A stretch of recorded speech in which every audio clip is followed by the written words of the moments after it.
नहमदुहु व नुसल्ली अला रसूलिहिल करीम अम्मा बाद। अस्सलाम वालेकुम दोस्तों, उम्मीद है सब खैर वफ़ियत से होंगे।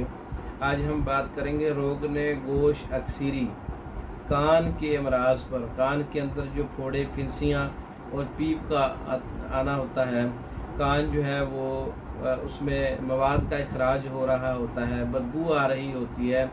ऐसे मरीज़ों के लिए एक ऐसा नुस्खा, ऐसा रोगन तैयार होता है जो कान में डाला जाता है, वो कान के जुमला अमराज पे काम करता है। रोगन गोश अक्सरी इसका नाम है। फूल कीकर आधी चटाक है, डोडा कपास 2 अदद है, लहसुन छिला हुआ 5 अदद है, प्याज साबित 1 अदद है, सुरख मिर्च 3 अदद है, कद्दू देसी का गूदा जो है कद्दू का 1 चटाक है, रतन जोत 1 तोला है, बरगे नीम आधी चटाक है, तेल सरसों 1 पाव है।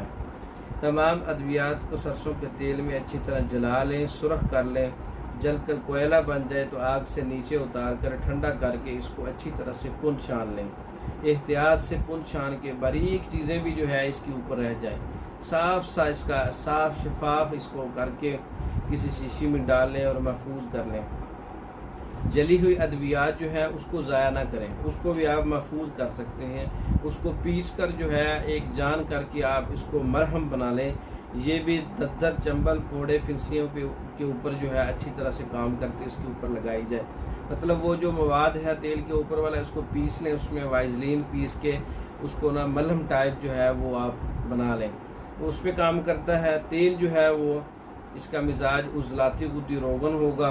कान दर्द के लिए, कान के अंदर पीप है, फोड़े है, फिंसी है, कान के अंदर सोजिश है, कान से मवाद का इखराज हो रहा है, मैल कुचैल बाहर निकल रही होती है, बदबू आ रही होती है, ऐसे अमराज पे बहुत अच्छा है। 2-2 कतरे जो है सुबह शाम इसकी कान में लगाएं या कान के अंदर डालें तो कान की सफाई हो जाएगी और कान के अंदर जितने भी अमराज हैं, फफूंदी है, खारिश है, तो ये तमाम चीज़ें जाती रहेंगी। कान बहने के लिए जो है बहुत अच्छा नुस्खा है। रोगन गोश अक्सरी खुद तैयार कर सकते हैं, घर में तैयार शुदा मंगवा सकते हैं।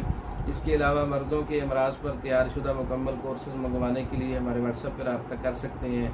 हमारी वीडियो को लाइक करें, शेयर करें, हमारे चैनल को सब्सक्राइब करें। दूसरी वीडियो तक के लिए इजाज़त दें। अस्सलाम वालेकुम।